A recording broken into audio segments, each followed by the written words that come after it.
प्राचीन समय की बात है। भारत में एक राजा राज्य करता था। वह बड़ा प्रतापी तथा दानी था। वह नित्य प्रति मंदिर में भगवान दर्शन करने जाता था। वह ब्राह्मण और गुरु की सेवा किया करता था। उसके द्वार से कोई भी याचक निराश होकर नहीं लौटता था। वह प्रत्येक गुरुवार को व्रत रखता एवं पूजन करता था। हर दिन गरीबों की सहायता करता था। परंतु यह सब बातें उसकी रानी को अच्छी नहीं लगती थी। वह ना व्रत करती और न किसी को एक भी पैसा दान में देती थी। वह राजा से भी ऐसा करने को कहती थी। एक समय की बात है कि राजा शिकार खेलने वन को चले गए। घर पर रानी और दासी थी। उस समय गुरु बृहस्पति साधु का रूप धारण कर राजा के दरवाजे पर भिक्षा मांगने आए। साधु ने रानी से भिक्षा मांगी तो वह कहने लगी, हे साधु महाराज, मैं इस दान्य और पुण्य से तंग आ गई हूँ। इस कार्य के लिए मेरे पति बहुत है। अब आप ऐसी कृपा करें कि सारा धन नष्ट हो जाए तथा मैं आराम से रह सकूँ। साधु रूपी बृहस्पति देव ने कहा, हे देवी, तुम बड़ी विचित्र हो। संतान और धन से कोई दुखी नहीं होता, इसको सभी चाहते हैं। पापी भी पुत्र और धन की इच्छा करता है। अगर तुम्हारे पास धन अधिक है तो भूखे मनुष्यों को भोजन कराओ, प्याऊ लगवाओ, ब्राह्मणों को दान दो, धर्मशालाएं बनवाओ, कुआं, तालाब, बावड़ी, बाग बगीचे आदि का निर्माण कराओ तथा निर्धनों की कुंवारी कन्याओं का विवाह कराओ। साथ ही यज्ञ आदि करो। इस प्रकार के कर्मों से आपके कुल और आपका नाम परलोक में सार्थक होगा एवं स्वर्ग की प्राप्ति होगी। परंतु रानी साधु की इन बातों से खुश नहीं हुई। उसने कहा, हे साधु महाराज, मुझे ऐसे धन की आवश्यकता नहीं है जिसको मैं अन्य लोगों को दान दूं तथा जिसको रखने और संभालने में ही मेरा सारा समय नष्ट हो जाए। साधु ने कहा, हे देवी, यदि तुम्हारी ऐसी ही इच्छा है तो जैसा मैं तुम्हें बताता हूँ वैसा ही करना। बृहस्पतिवार के दिन घर को गोबर से लिपना, अपने केशों को पीली मिट्टी से धोना, केशों को धोते समय स्नान करना, राजा से कहना वह हजामत बनवाए, भोजन में मांस मदिरा खाना, कपड़ा धोबी की हाथ धुलने देना। इस प्रकार 7 बृहस्पतिवार करने से तुम्हारा धन नष्ट हो जाएगा। यह कहकर साधु महाराज रूपी बृहस्पति देव अंतर ध्यान हो गए। रानी ने साधु के कहने के अनुसार 7 बृहस्पतिवार तक वैसा ही करने का विचार किया। साधु के बताए अनुसार कार्य करते हुए केवल 3 बृहस्पतिवार ही बीते थे कि उसकी समस्त धन संपत्ति नष्ट हो गई। भोजन के लिए दोनों समय परिवार तरसने लगा तथा सांसारिक भोगों से दुखी रहने लगा। तब वह राजा रानी से कहने लगा, हे रानी, तुम यहाँ पर रहो, मैं दूसरे देश को जाता हूँ, क्योंकि यहाँ पर सभी मुझे मनुष्य जानते हैं, इसलिए मैं यहाँ कोई कार्य नहीं कर सकता। मैं अब परदेश जा रहा हूँ, वहाँ कोई काम धंधा करूँगा, शायद हमारे भाग्य बदल जाए। ऐसा कहकर राजा परदेश चला गया। वह वहाँ से जंगल में लकड़ी काट कर लाता और शहर में बेचता। इस तरह जीवन व्यतीत करने लगा। इधर राजा के बिना रानी और दासी दोनों दुखी रहने लगी। किसी दिन भोजन मिलता और किसी दिन जल पीकर रह जाती। एक समय रानी और दासियों को 7 दिन तक बिना भोजन के व्यतीत करना पड़ा। तो रानी ने अपनी दासी से कहा, हे दासी, यहाँ पास ही के नगर में मेरी बहन रहती है। वह बड़ी धनवान है। तू उसके पास जा और वहाँ से 5 सेर बेसर मांग कर ले आ, जिससे कुछ समय के लिए गुजर हो जाएगा। दासी रानी के बहन के पास गई। रानी की बहन उस समय पूजा कर रही थी। बृहस्पतिवार का दिन था। दासी ने रानी की बहन से कहा, हे रानी, मुझे आपकी बहन ने भेजा है, मुझे 5 सेर बेसर दे दो। दासी ने यह बात अनेक बार कही, परंतु रानी की बहन ने कोई उत्तर नहीं दिया, क्योंकि वह उस समय बृहस्पतिवार की कथा सुन रही थी। जब दासी को रानी की बहन से कोई उत्तर नहीं मिला तो वह बहुत दुखी हुई। उसे क्रोध भी आया। वह लौटकर रानी से बोली, हे रानी, आपकी बहन तो बहुत ही घमंडी है। वह छोटे लोगों से बात भी नहीं करती। मैंने उससे कहा तो उसने कोई उत्तर नहीं दिया। मैं वापस चली आई। रानी बोली, हे दासी, इसमें उसका कोई दोष नहीं। जब बुरे दिन आते हैं तब कोई सहारा नहीं देता। अच्छे बुरे का पता विपत्ति में ही लगता है। जो ईश्वर की इच्छा होगी वही होगा। यह सब हमारे भाग्य का दोष है। उधर रानी की बहन ने सोचा कि मेरी बहन की दासी आई थी, परंतु मैं उससे नहीं बोली, इससे उसे बहुत दुखी हुई होगी। अतः कथा सुन वह भगवान विष्णु का पूजन समाप्त कर वह अपनी बहन के घर आई और कहने लगी, हे बहन, मैं बृहस्पतिवार का व्रत कर रही थी। तुम्हारी दासी हमारे घर गई थी, परंतु जब तक कथा होती है तब तक ना हम लोग उठते हैं और ना बोलते हैं, इसलिए मैं नहीं बोली। कहो दासी क्यों गई थी? रानी बोली, बहन हमारे घर अनाज नहीं था, वैसे तुमसे कोई बात छिपी नहीं है, इस कारण मैंने दासी को तुम्हारे पास 5 सेर बेसर लेने के लिए भेजा था। रानी की बहन बोली, बहन देखो बृहस्पति भगवान सबकी मनोकामना पूर्ण करते हैं, देखो शायद तुम्हारे घर में अनाज रखा हो। यह सुनकर दासी घर के अंदर गई तो वहाँ उसे एक घड़ा बेसर भरा मिल गया। उसे बड़ी हैरानी हुई क्योंकि उसने एक एक बर्तन देख लिया था। उसने बाहर आकर रानी को बताया। दासी अपनी रानी से कहने लगी, हे रानी देखो, वैसे हमको जब अन्न नहीं मिलता तो हम रोज ही व्रत करते हैं। अगर इनसे व्रत की विधि और कथा पूछ ली जाए तो हम भी उसे किया करेंगे। दासी के कहने पर रानी ने अपनी बहन से बृहस्पति व्रत के बारे में पूछा। उसकी बहन ने बताया, हे रानी बहन, बृहस्पतिवार को सूर्योदय से पूर्व उठकर स्नान करके बृहस्पतिवार का व्रत करना चाहिए, लेकिन उस दिन सिर नहीं धोना चाहिए। बृहस्पतिवार के व्रत में चने की दाल मुनक्का से विष्णु भगवान का केले के वृक्ष की जड़ में पूजन करे तथा दीपक जलावे। उस दिन एक ही समय भोजन करे, भोजन पीले खाद्य पदार्थ का करें तथा कथा सुने। इस प्रकार करने से गुरु भगवान प्रसन्न होते हैं, अन्न पुत्र धन देते हैं, मनोकामना पूर्ण करते हैं। और व्रत और पूजन की विधि बताकर रानी की बहन अपने घर लौट गई। रानी और दासी दोनों ने निश्चय किया कि बृहस्पति देव भगवान का पूजन जरूर करेंगे। 7 दिन बाद जब बृहस्पतिवार आया तो उन्होंने व्रत रखा। गुड़साल में जाकर चना और गुड़ भी लाई तथा उसकी दाल से केले की जड़ तथा विष्णु भगवान का पूजन किया। अब भोजन पीला कहाँ से आए, दोनों बड़ी दुखी हुई, परंतु उन्होंने व्रत किया था, इस कारण बृहस्पति देव भगवान प्रसन्न थे। एक साधारण व्यक्ति के रूप में वे 2 थालों में सुंदर पीला भोजन लेकर आए और दासी को देकर बोले, हे दासी, यह भोजन तुम्हारे और रानी के लिए है, तुम दोनों करना। दासी भोजन पाकर बड़ी प्रसन्न हुई और रानी से बोली, रानी जी भोजन कर लो। रानी को भोजन आने के बारे में कुछ पता नहीं था, इसलिए वह दासी से बोली, जा तू ही भोजन कर, क्यों तू हमारी व्यर्थ में हंसी उड़ाती है। दासी बोली, एक व्यक्ति भोजन दे गया है। रानी कहने लगी, वह भोजन तेरे लिए ही है, जा तू ही कर ले। दासी ने कहा, वह व्यक्ति हम दोनों के लिए 2 थालों में भोजन दे गया है, इसलिए मैं और आप दोनों ही साथ साथ भोजन करेंगी। दोनों ने गुरु भगवान को नमस्कार कर भोजन प्रारंभ किए। उसके बाद से वे प्रत्येक बृहस्पतिवार को गुरु भगवान का व्रत और पूजन करने लगी। बृहस्पति भगवान की कृपा से उसके पास धन हो गया, परंतु रानी फिर पहले की तरह आलस्य करने लगी। तब दासी बोली, देखो रानी, तुम पहले भी इसी प्रकार आलस्य करती थी, तुम्हें धन के रखने में कष्ट होता था, इस कारण सभी धन नष्ट हो गया। अब गुरु भगवान की कृपा से धन मिला है तो फिर तुम्हें आलस्य होता है। बड़ी मुसीबतों के बाद हमने यह धन पाया है, इसलिए हमें दान पुण्य करना चाहिए। तुम भूखे मनुष्यों को भोजन करवाओ, प्याऊ लगवाओ, ब्राह्मणों को दान दो, कुआं तालाब बावड़ी आदि का निर्माण करवाओ, मंदिर पाठशाला बनाकर दान दो, कुंवारी कन्याओं का विवाह करवाओ, धन को शुभ कार्यों में खर्च करो, जिससे तुम्हारे कुल का यश बढ़े तथा स्वर्ग की प्राप्ति हो और पितृ प्रसन्न हो। दासी की बात मानकर रानी ने इसी प्रकार के कर्म करने प्रारंभ किए, जिससे उनका काफी यश फैलने लगा। एक दिन रानी और दासी आपस में विचार करने लगी कि ना जाने राजा किस दशा में होंगे, उनकी कोई खोज खबर नहीं है। गुरु भगवान से उन्होंने प्रार्थना की और भगवान ने रात्रि में राजा को स्वप्न में कहा, हे राजा उठ, तेरी रानी तुझको याद करती है, अब अपने देश को लौट जा। राजा प्रातःकाल उठकर जंगल से लकड़ियां काटकर लाने के लिए जंगल की ओर चल पड़ा। जंगल से गुजरते हुए वह सोचने लगा, रानी की गलती से उसे कितने दुख भोगने पड़े। राजपाट छोड़कर उसे जंगल में आकर रहना पड़ा। जंगल से लकड़ियां काटकर उन्हें बेचकर गुजारा करना पड़ा। उसी समय उस जंगल में बृहस्पति देव एक साधु का रूप धारण कर आए और राजा के पास आकर बोले, हे लकड़हारे, तुम इस सुनसान जंगल में किस चिंता में बैठे हो, मुझे बताओ। यह सुन राजा के नेत्रों में जल भर आया और साधु की वंदना कर बोला, हे प्रभु, आप सब कुछ जानने वाले हैं। इतना कहकर राजा ने साधु को अपनी संपूर्ण कहानी सुना दी। महात्मा दयालु होते हैं। वे राजा से बोले, हे राजा, तुम्हारी पत्नी ने बृहस्पति देव के प्रति अपराध किया था, जिसके कारण तुम्हारी यह दशा हुई। अब तुम किसी प्रकार की चिंता मत करो, भगवान तुम्हें पहले से अधिक धन देंगे। देखो, तुम्हारी पत्नी ने बृहस्पतिवार का व्रत करना प्रारंभ कर दिया है। अब तुम भी बृहस्पतिवार का व्रत करके चने की दाल व गुड़ जल के लोटे में डालकर केले का पूजन करो, फिर कथा कहो या सुनो।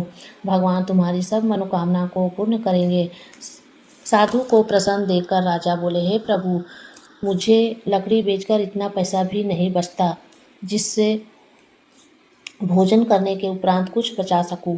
मैंने रात्रि में अपनी रानी को व्याकुल देखा है। मेरे पास कोई साधन नहीं जिससे समाचार जान सकूं। फिर मैं बृहस्पति देव की क्या कहानी कहूँ? मुझको तो कुछ भी मालूम नहीं है। साधु ने कहा, हे राजा, तुम किसी बात की चिंता मत करो। बृहस्पतिवार के दिन तुम रोजाना की तरह लकड़ियाँ लेकर शहर में जाओ। तुम्हें रोज से दुगना धन प्राप्त होगा, जिससे तुम भली भांति भोजन कर लोगे तथा बृहस्पति देव की पूजा का सामान भी आ जाएगा। बृहस्पतिवार की कथा इस प्रकार है। प्राचीन काल में एक बहुत ही निर्धन ब्राह्मण था। उसके कोई संतान नहीं थी। वह नित्य पूजा पाठ करता, परंतु उसकी स्त्री बहुत मलिनता के साथ रहती थी। वह न स्नान करती और न किसी देवता का पूजन करती। प्रातः काल उठते ही सर्वप्रथम भोजन करती, बाद में कोई अन्य कार्य करती। ब्राह्मण देवता बहुत दुखी रहते थे। पत्नी को बहुत समझाते थे, किंतु उसका कोई परिणाम न निकलता। भगवान की कृपा से ब्राह्मण को स्त्री के कन्या उत्पन्न हुई। वह कन्या अपने पिता के घर में बड़ी होने लगी। वह बालिका प्रातःकाल स्नान करके भगवान विष्णु का जप करती। वह बचपन से ही बृहस्पतिवार का व्रत भी करने लगी। पूजा पाठ समाप्त कर स्कूल जाती तो अपनी मुट्ठी में जौ भर कर ले जाती और पाठशाला जाने के मार्ग में डालती जाती। वही जौ स्वर्ण के हो जाते। लौटते समय उनको बिनकर घर ले आती। एक दिन वह बालिका सूप में उन सोने के जौ को फटक कर साफ कर रही थी।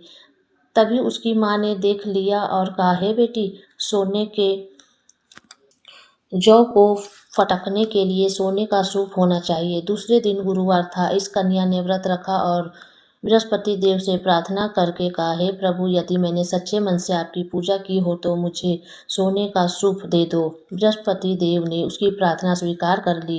रोजाना की तरह वह कन्या जौ फैलाती हुई स्कूल चली गई। स्कूल से लौटकर जब वह जौ बीन रही थी तो बृहस्पति देव की कृपा से उसे सोने का सूप मिला। उसे वह घर ले आई और उससे जौ साफ करने लगी, परंतु उसकी माँ का वही ढंग रहा। एक दिन की बात है, वह कन्या सोने के सूप में जौ साफ कर रही थी। उस समय उस नगर का राजकुमार वहां से होकर निकला। इस कन्या के रूप और सोने के सूप में जौ को साफ करते देखकर वह उस कन्या पर मोहित हो गया। राजमहल आकर वह भोजन तथा जल त्याग कर उदास होकर लेट गया। राजा को जब राजकुमार द्वारा अन्न जल त्यागने का समाचार ज्ञात हुआ तो अपने मंत्रियों के साथ वह अपने पुत्र के पास गए और बोले, हे बेटा, तुम्हें किस बात का कष्ट है? किसी ने अपमान किया है अथवा कोई और कारण है? मुझे बताओ, मैं वही करूँगा जिससे तुम्हें प्रसन्नता हो। राजकुमार ने अपने पिता की बात सुनी तो वह बोला, मुझे आपकी कृपा से किसी बात का दुख नहीं है। किसी ने मेरा अपमान नहीं किया, परंतु मैं उस लड़की के साथ विवाह करना चाहता हूँ जो सोने के सूप में जौ साफ कर रही थी। यह सुन राजा आश्चर्य में पड़ गया और बोला, हे बेटा, इस तरह की कन्या का पता तुम ही लगाओ। मैं उसके साथ तुम्हारा विवाह अवश्य करवा दूंगा। राजकुमार ने राजा को उस लड़की के घर का पता बतलाया। मंत्री उस लड़की के घर गया और राजा का आदेश ब्राह्मण को सुनाया। कुछ ही दिन बाद ब्राह्मण की कन्या का विवाह राजकुमार के साथ संपन्न हो गया। कन्या के घर से जाते ही उस ब्राह्मण देवता के घर में पहले की भांति गरीबी छा गई। अब वह भोजन के लिए तरसने लगा। एक दिन दुखी होकर ब्राह्मण अपनी पुत्री से मिलने गया। बेटी ने पिता की दुखी अवस्था को देखा और अपनी माँ का समाचार पूछा। ब्राह्मण ने सभी हाल कहा। कन्या ने बहुत सा धन देकर अपने पिता को विदा कर दिया। इस तरह ब्राह्मण का कुछ समय सुखपूर्वक व्यतीत हुआ, लेकिन कुछ दिन बाद फिर वही हाल हो गया। ब्राह्मण फिर से अपनी कन्या के यहाँ गया और सभी हाल कहा तो पुत्री बोली, हे पिताजी, आप माताजी को यहाँ लिवा लाओ। मैं उन्हें वह विधि बता दूंगी जिससे गरीबी दूर हो जाए। ब्राह्मण देवता अपनी स्त्री को साथ लेकर अपनी पुत्री के पास राजमहल पहुंचे तो पुत्री अपनी माँ को समझाने लगी, हे माँ, तुम प्रातःकाल उठकर प्रथम स्नान करके विष्णु भगवान का पूजन करो तो सब दरिद्रता दूर हो जाएगी। परंतु उसकी माँ ने उसकी एक बात नहीं मानी। वह प्रातःकाल उठकर अपनी पुत्री का बच्चा जूठन खा लेती थी। एक दिन उसकी पुत्री को बहुत गुस्सा आया। उसने एक रात एक कोठरी से सारा सामान निकाल दिया और अपनी माँ को उसमें बंद कर दिया। प्रातः उसमें से उसे निकाला तथा स्नान करा के पूजा पाठ करवाया तो उसकी माँ की बुद्धि ठीक हो गई। इसके बाद वह नियम से पूजा पाठ करती और प्रत्येक बृहस्पतिवार को व्रत रखने लगी। इस व्रत के प्रभाव से उसकी माँ भी बहुत धनवान हो गई और बृहस्पति देव के प्रभाव से स्वर्ग को प्राप्त हुई। वह ब्राह्मण भी सुखपूर्वक इस लोक का सुख भोग कर स्वर्ग को प्राप्त हुआ। इस तरह कहानी कहकर साधु देवता वहां से लोप हो गए। धीरे धीरे समय व्यतीत होने पर फिर बृहस्पतिवार का दिन आया। राजा जंगल से लकड़ी काटकर किसी शहर में बेचने गया। उसे उस दिन और दिनों से अधिक धन मिला। राजा ने चना गुड़ आदि लाकर बृहस्पतिवार का व्रत करना प्रारंभ किया। उस दिन से उसके सभी क्लेश दूर हुए। परंतु जब अगला गुरुवार का दिन आया तो वह बृहस्पतिवार का व्रत करना भूल गया। इस कारण बृहस्पतिवार भगवान नाराज हो गए। उस दिन उस नगर के राजा ने विशाल यज्ञ का आयोजन किया तथा अपने समस्त राज्य में घोषणा करवा दी कि कोई भी मनुष्य अपने घर में भोजन ना बनाए तथा आग भी ना जलाए। समस्त लोग मेरे यहाँ भोजन करने आए। इस आज्ञा को जो ना मानेगा उसको फांसी की सजा दी जाएगी। राजा की आज्ञा अनुसार राज्य के सभी वासी राजा के भोज में सम्मिलित हुए, लेकिन लकड़हारा कुछ देर से पहुंचा, इसलिए राजा उसको अपने साथ महल ले गए। जब लकड़हारा को भोजन करा रहे थे तो रानी की दृष्टि उस खूंटी पर पड़ी जिस पर उसका हार लटका था। उसे हार खूंटी पर लटका नहीं दिखाई दिया। रानी को निश्चय हो गया कि मेरा हार इस लकड़हारे ने चुरा लिया। उसी समय सैनिक बुलवाकर उसको जेल में डलवा दिया। जब लकड़हारा जेल खाने में गया तो बहुत दुखी होकर विचार करने लगा कि ना जाने कौन से पूर्व जन्म की कर्म से मुझे यह दुख प्राप्त हुआ है, और उसी साधु को याद करने लगा जो जंगल में मिला था। तत्काल बृहस्पति देव साधु के रूप में प्रकट हो गए और उसकी दशा को देखकर कहने लगे, अरे मूर्ख, तूने बृहस्पति देवता की कथा नहीं की, इस कारण तुझे दुख प्राप्त हुआ है। अब चिंता मत कर, बृहस्पतिवार के दिन जेल खाने के दरवाजे पर 4 पैसे पड़े मिलेंगे। उनसे तू बृहस्पति देव की पूजा करना तो तेरे सभी कष्ट दूर हो जाएंगे। अगले बृहस्पतिवार उसे जेल के द्वार पर 4 पैसे पड़े मिले। राजा ने पूजा का सामान मंगवाकर कथा कही और प्रसाद बांटा। उसी रात्रि को बृहस्पति देव ने उस नगर के राजा को स्वप्न में कहा, हे राजा, तूने जिस आदमी को जेल खाने में बंद कर दिया है वह निर्दोष है, वह राजा है, उसे छोड़ दो। रानी का हार उसी खूंटी पर लटका हुआ है। अगर तू ऐसा नहीं करेगा तो मैं तेरे सारे राज्य को नष्ट कर दूंगा। राजा प्रातःकाल उठा और खूंटी पर हार टंगा देखकर लकड़हारे को बुलाकर क्षमा मांगी तथा राजा के योग्य सुंदर वस्त्र आभूषण भेंट कर उसे विदा किया। गुरुदेव की आज्ञा अनुसार राजा अपने नगर को चल दिए। राजा जब नगर के निकट पहुंचा तो उसे बड़ी ही आश्चर्य हुआ। नगर में पहले से अधिक बाग, तालाब और कुएं तथा बहुत सी धर्मशालाएं, मंदिर आदि बने हुए थे। राजा ने पूछा कि यह किसका है, बाग और धर्मशाला? तब नगर के सब लोग कहने लगे कि यह सब रानी और दासी द्वारा बनवाए गए हैं। राजा को आश्चर्य हुआ और गुस्सा भी आया। जब रानी ने खबर सुनी कि राजा आ रहे हैं तो उसने अपनी दासी से कहा, हे दासी, देख, राजा हमको कितनी बुरी हालत में छोड़ गए थे। वह हमारी ऐसी हालत देखकर लौट न जाए, इसलिए तू दरवाजे पर खड़ी हो जा। रानी की आज्ञा अनुसार दासी दरवाजे पर खड़ी हो गई। जब राजा आए तो उन्हें अपने साथ महल लिवा लाई। तब राजा ने क्रोध करके अपनी तलवार निकाली और पूछने लगा, बताओ, यह धन तुम्हें कैसे प्राप्त हुआ है? तब रानी ने बताया, हमें यह सब बृहस्पति देव का पूजन से प्राप्त हुआ है। राजा ने तब निश्चय किया कि 7 रोज बाद सभी बृहस्पति देव का पूजन करते हैं, परंतु मैं रोजाना दिन में 3 बार कथा कहूँगा तथा रोज व्रत किया करूँगा। अब हर समय राजा के दुपट्टे में चने की दाल बंधी रहती तथा दिन में 3 बार वह कथा कहता। एक रोज राजा ने विचार किया, चलो अपनी बहन के यहाँ से हो आवे। इस तरह का निश्चय कर राजा घोड़े पर सवार हो अपनी बहन के यहाँ चल दिया। मार्ग में उसने देखा कि कुछ आदमी एक मुर्दे को लिए जा रहे हैं। उन्हें रोककर राजा कहने लगा, अरे भाइयों, मेरी बृहस्पतिवार की कथा सुन लो। वे बोले, लो, हमारा तो आदमी मर गया, इसको अपनी कथा की पड़ी है। परंतु कुछ आदमी बोले, अच्छा कहो, हम तुम्हारी कथा भी सुनेंगे। राजा ने दाल निकाली और कथा कहनी शुरू कर दी। जब कथा आधी हुई, मुर्दा हिलने लगा। जब कथा समाप्त हुई तो राम राम करते हुए वह मुर्दा खड़ा हो गया। राजा आगे बढ़ा। उसे चलते चलते शाम हो गई। आगे मार्ग में उसे एक किसान खेत में हल चलाता मिला। राजा उससे बोला, अरे भैया, तुम मेरी बृहस्पतिवार की कथा सुन लो। किसान बोला, जब तक मैं तेरी कथा सुनूंगा तब तक 4 हरैया जोत लूंगा। जा अपनी कथा किसी और को सुनाना। राजा आगे चलने लगा। राजा के हटते ही बैल पछाकर गिर गई तथा किसान के पेट में बहुत जोर से दर्द होने लगा। उसी समय किसान की पत्नी रोटी लेकर आई। उसने जब यह देखा तो अपने पति से सब हाल पूछा। पति ने सभी हाल बता दिया। पत्नी दौड़ी दौड़ी घुड़सवार के पास गई और उससे बोली, मैं तेरी कथा सुनूंगी, तू अपनी कथा मेरे खेत पर चलकर ही कहना। राजा ने लौटकर उस पत्नी के खेत पर जाकर कथा कही, जिसको सुनते ही बैल खड़े हो गया तथा किसान के पेट का दर्द भी बंद हो गया।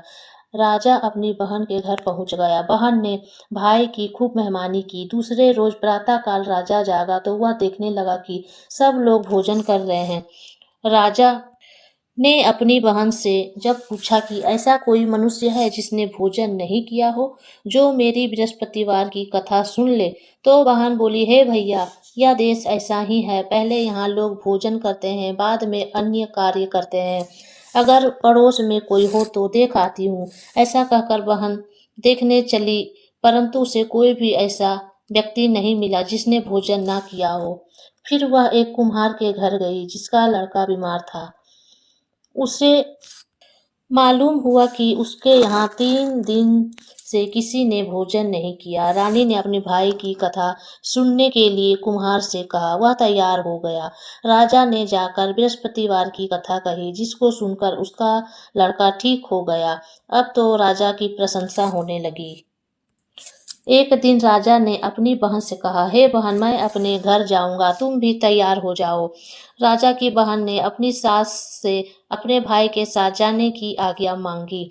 सास बोली, चली जा, परंतु लड़कों को मत ले जाना, क्योंकि तेरे भाई का कोई संतान नहीं है। बहन ने अपने भाई से कहा, हे भैया, मैं तो चलूंगी, परंतु बालक नहीं जाएगा। राजा ने कहा, जब कोई बालक नहीं चलेगा तब तुम ही जाकर क्या करोगी। दुखी मन से राजा अपने नगर को लौट आया। राजा ने अपनी रानी से कहा, हम निसंतान हैं, इसलिए कोई हमारे घर आना पसंद नहीं करता। इतना कहा हुआ बिना भोजन आदि किए सैया पर लेट गया। रानी बोली, हे प्रभु, बृहस्पति देव ने हमें सब कुछ दिया है, वे हमें संतान भी अवश्य देंगे। उसी रात बृहस्पति देव ने राजा को स्वप्न में कहा, हे राजा, उठ, सभी सोच त्याग दे, तेरी रानी गर्भवती है। राजा को यह जानकर बड़ी खुशी हुई। 9वें महीने रानी के गर्भ से एक सुंदर पुत्र पैदा हुआ। जब राजा की बहन ने यह शुभ समाचार सुना तो वह बहुत खुश हुई तथा बधाई लेकर अपने भाई के यहाँ आई। तभी रानी ने कहा, घोड़ा चढ़कर नहीं आई, गधा चढ़ी आई। राजा की बहन बोली, भाई, मैं इस प्रकार ना कहती तो तुम्हें औलाद कैसे मिलती। बृहस्पति देव ऐसे ही है, जिसके मन में जो कामनाएं रहती है सभी को पूर्ण करते हैं। जो सद्भावना पूर्वक बृहस्पतिवार का व्रत करता है एवं कथा पढ़ता है अथवा सुनता है और दूसरों को सुनाता है, बृहस्पति देव उसकी सभी मनोकामना पूर्ण करते हैं। बृहस्पति देव उनकी रक्षा करते हैं। जो संसार में सद्भावना व सच्चे हृदय से बृहस्पति देव का पूजन करते हैं, उनकी सभी मनोकामना उसी प्रकार पूर्ण होती है जैसे रानी और राजा ने बृहस्पति देव की कथा का गुणगान किया। उनकी सभी इच्छाएं बृहस्पति देव ने पूर्ण की। मनुष्य को हृदय से उनका मनन करते हुए जयकार करना चाहिए।